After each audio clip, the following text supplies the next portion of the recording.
Somerville, Massachusetts. Not Slummerville like it was in the 80s with Whitey Bulger roaming around the streets there. It's now, and has been for a few decades, a very vibrant community celebrating a bunch of cultures. It's a great spot to be, stone's throw from Boston. So here are my pros and cons of what it's like to live there. Let's go.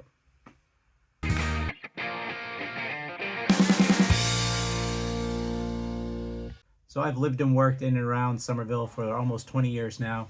Here's my top 3 pros and cons of what it's like to live and kind of just be in and around Somerville. Pro number 1 for Somerville, restaurant and bar scene. Man, how much time you got? I mean, there's so many places to mention.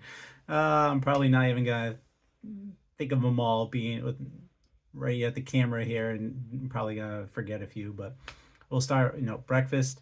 You gotta go Ball Square Cafe, or Soundbites, or Kelly's. Go to Ball Square in general because all 3 of them are there, and they do a great breakfast. I usually go with Ball Square Cafe or Soundbites just because, I like Ball Square Cafe omelets better, but I like Soundbites hash browns or potatoes better. So, whatever you're in the mood for, I guess.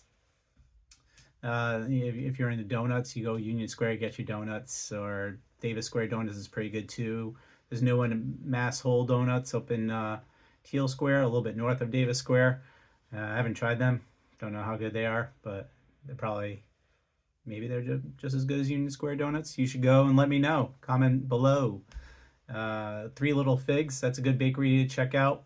It's kind of off the beaten path, so you can still walk to it. Somerville's a very walker-friendly town, or city, but no, it's not near a T station. It's about, you can about 15-20 minute walk from either Porter Square or Davis Square, but worth checking out for sure. I guess we'll move into lunch and dinner now. I mean, oh man, it depends what you want. I mean, there's so many different types of food represented, cuisines, whatever you want. Whether you want Italian, Greek, Peruvian, Ethiopian, although with Fasika closing last year, I don't know if anyone's filled the Ethiopian gap. Hopefully. Fasika was good. Sad they closed. But they have another location in Roxbury, but Roxbury's a pain in the ass for me to get to, so I won't be going there. But Spanish food, they got some tapas, they got vegetarian, they got vegan restaurant in Teal Square. Obviously the pizza places, there's delis around, plenty of sandwich places. Now, pizza, I haven't really tried pizza in Somerville that much. We got pizza from this horrible place over in Winter Hill one time. But there's so many other good food options to try that it's just never went the pizza route. I mean, if you want your crummy Domino's and Papa John's, then those are still options. They both have footprints in Somerville. Maybe they're worth it. No, Dragon Pizza, the guy used to own a restaurant over in West Roxbury, came over to Somerville and started Dragon Pizza. David Portnoy went there a few years ago. He wasn't all that impressed. I guess he had some kind of verbal altercation with the owner. But yeah, when they first opened, I was working in the area, and the reviews weren't great from people I was talking to, so I just never went there, and none of my coworkers ever went there either for the same reasons. But pizza I have had is Mike's. It's a great spot to go to, right in the corner, right in Davis Square. You can eat outdoors or indoors. You don't have to have pizza there, but it's just a good vibe and good place to hang out and get some food. 5 Horses is my favorite place in all of Somerville. It's in Davis Square. Lunch, dinner, drinks, big thumbs up. Even brunch is only on the weekends, but good stuff. They have another location in South Boston. If you're in the mood for Mexican, Taco Loco over near Sullivan Square, no, they're pretty good. There's other Mexican places too. That strip right there on Broadway has a couple of cool restaurants to try. That's where Fasika used to be.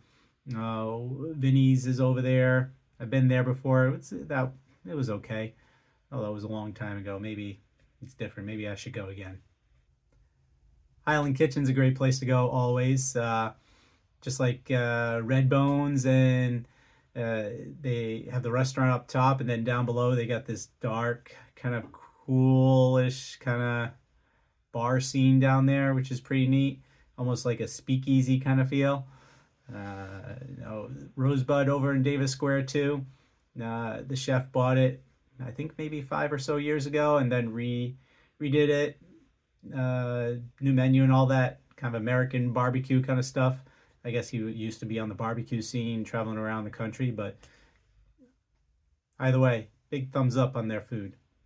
The Burns, more of a, in the front part it's a bar and they do food, but in the back part they got the little concert hall too. I love it. That was one of my favorite places to go to for a long time. I miss going there. And now there's just so many places, and these are only, I haven't even gone over, Assembly Square, where you got the regional chains and national chains over there. And there's even more food options over there that, I've gone to enjoy. Another barbecue place. You got your burger joints. You got some ice cream.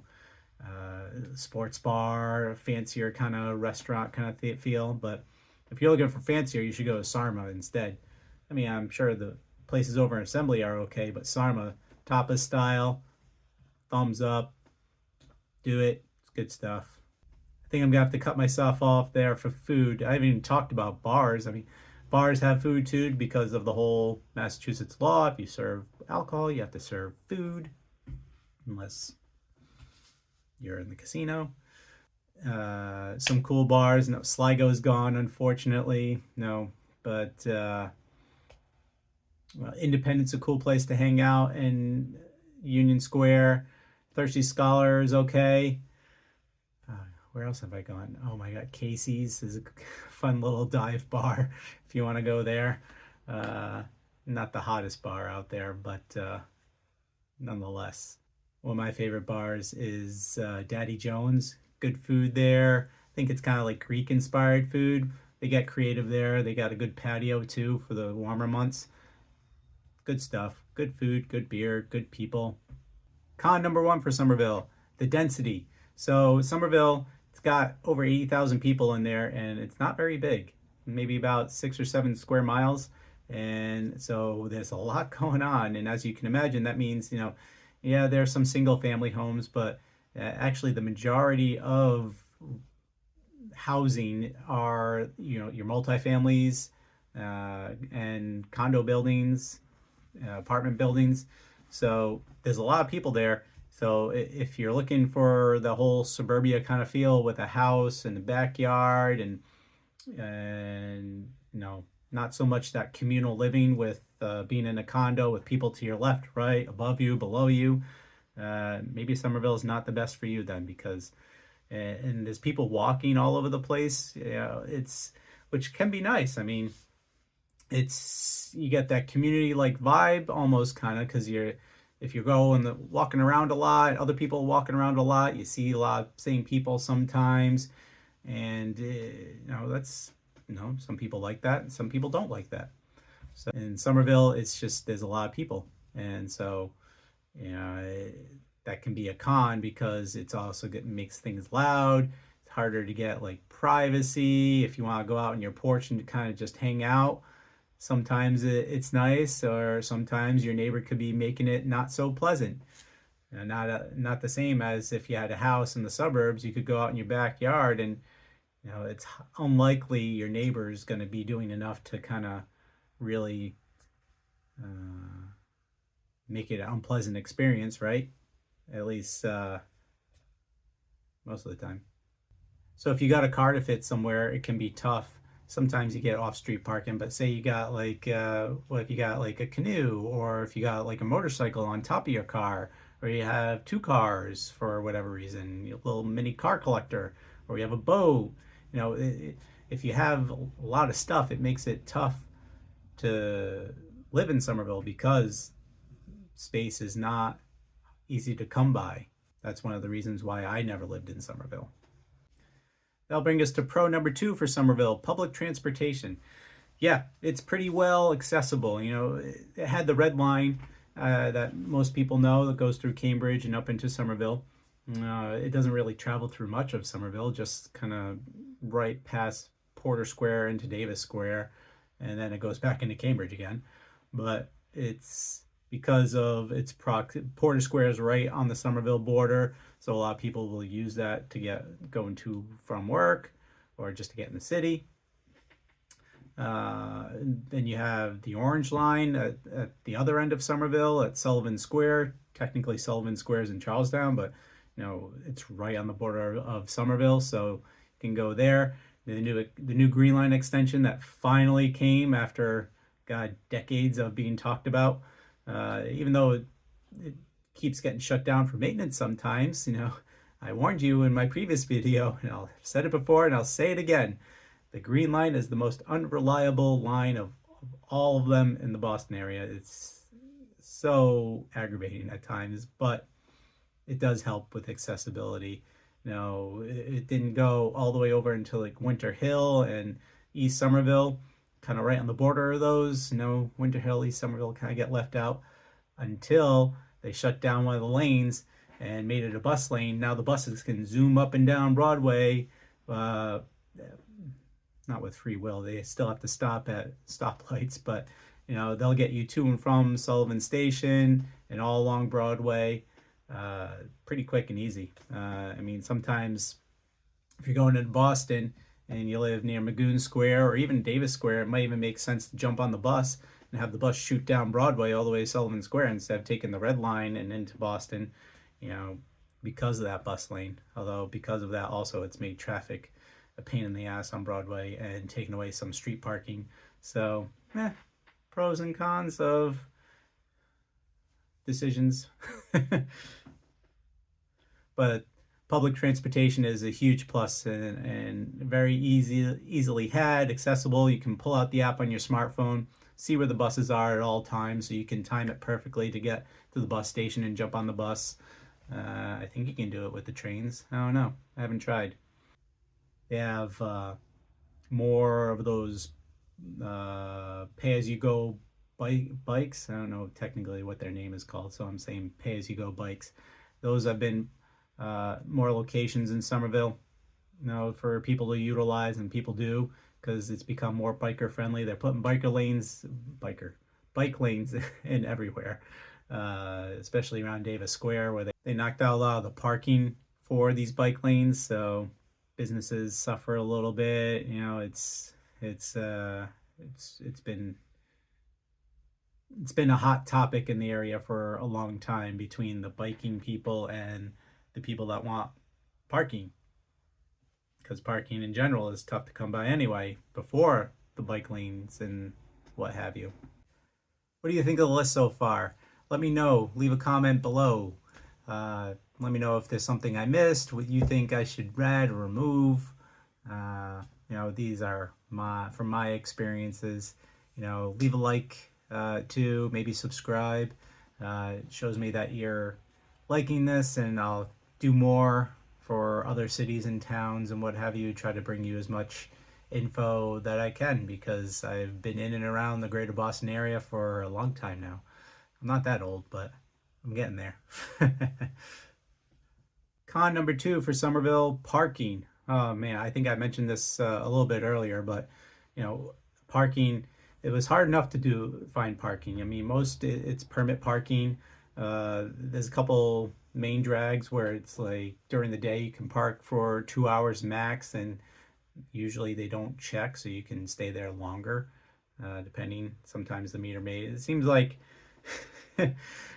once every year and a half or so, the meter maid would come near our office, and it was you could park for 2 hours according to the sign, but we would commonly park there for all day. We were coming and going, but regardless, no tickets for a year and a half. Then all of a sudden, the meter maids all of a sudden paying super strict attention to our street, and you get 3 tickets in a month for parking, and then they disappear for another year and a half. What is going on here? But regardless of that, parking is tough, especially now with the increased usage of bus lanes and bike lanes. It's You know, some businesses are suffering. People that want to go to these businesses, it's tough to struggle. I mean, like Three Little Figs. I mean, try and find parking to go to those places or other places on Highland Ave and there's plenty of times I went to go get tried to go get lunch at these smaller places like a falafel place I used to like on Highland Ave. It was a pain in the ass to get to park around there, so I just couldn't go there for lunch anymore. And I had to go somewhere else for walking distance to my office or somewhere that was easier for parking. So parking will be a nuisance. So, but pros and cons, you gotta weigh the pros and cons. Sometimes a lot of people are willing to take that con just to live in Somerville. I can't blame them for that. I mean, parking is a pain in the ass, but there's ways to work around it. Pro number 3, the culture / vibe of Somerville. It's still alive and well. I mean, there's been some kind of like lessening of it, I guess you could say. I mean, 10, 20 years ago, Somerville was really known to be like this kind of like indie-ish kind of place with their culture, and they still are. And there's so many other ethnicities and cultures represented, whether in like social clubs and festivals, events, organizations, on top of the restaurants like we already talked about, whether it's, Peruvian, Ethiopian, Italian, Greek, Portuguese is big here, Brazilians. This is just almost pretty much everything is represented. Even French. I've been to a few Cuban festivals. I've been to a Portuguese festival. I've been to a Greek festival there. There's LGBTQ stuff going on a lot. On top of my first exposure, and I don't feel like any other town does it as good. At least I haven't seen it yet. But Porch Fest is like huge in Somerville. It shuts down like half the city. It's great. It's a fun time. Unless you're trying to make your way around Somerville, obviously. I mean, heck, even the mayor's from out of the country. She's from Greece. So diversity is big here, and culture is big here. And it's mostly, Inman Square and Union Square are kind of like where a lot of that culture happens. But Davis Square has some amount too, but it's definitely spread throughout the city as well. Con number 3 for Somerville, the elephant in the room, cost of living. My goodness. It is, oh, wow. It's a tough pill to swallow. $1 million for a 2-bedroom condo, and you're like, really? $1 million for 1,000 square feet? Maybe. Sometimes it's only 800 square feet. Usually it's a bit renovated and nice, but still, it's a tough pill to swallow. I mean, you're in a great location, obviously, with its proximity to Boston and everything that Somerville has to offer. But, these prices are tough to swallow for anybody. And, the majority of sales, real estate transactions in Somerville are condos. Then it's multifamily homes, and then it's single family homes, because like I mentioned before, single family homes are not the majority. They're the minority in Somerville. So, and a lot of these multifamilies, especially in recent years, are getting bought up by developers, knocked down, or they're getting gutted out all the way till just literally the frame. And then they're building upon those, like extending the frame and making it into a 3-family house is now becoming like a 4, 5, even 6-family multifamily house. Condos that they're condoing out, and helps the housing crisis, but at the same time, you're getting that close knit, really tight communal living that, sometimes, a 3-family house can be sometimes feel like it's kind of like too much, many people too nearby. Never mind like a 6-family house that was created from a 3-family house. For the single family homes, there's still a decent amount of sales recently within the past 6 months. We're dated here in April 2024. The average cost was $1.2 million for multifamilies. Not the average, the median. Median cost for single family homes was 1.2 million. The median cost for multifamily homes 1.3. So, and then you got the median cost for condos at 1 million. So it's an expensive place to be. The taxes are expensive. You talk to any landlord, they'll tell you that the water's expensive and I need to get more money in rent because the water bill keeps going up. It's like, well, that's just the cost of doing business if you're gonna own and rent out a multifamily house. It's just reality. But the benefit is that rents keep going up too. So the cost of your rent going up is paying for the cost of the water going up. So that's why it's like, what are you complaining about? But all right, that'll do it for this video. Leave a comment below. Let me know what you think. You got some ideas of some topics you want me to address or talk about with Somerville or neighboring towns like Medford, Cambridge, Arlington, or Charlestown, whatever.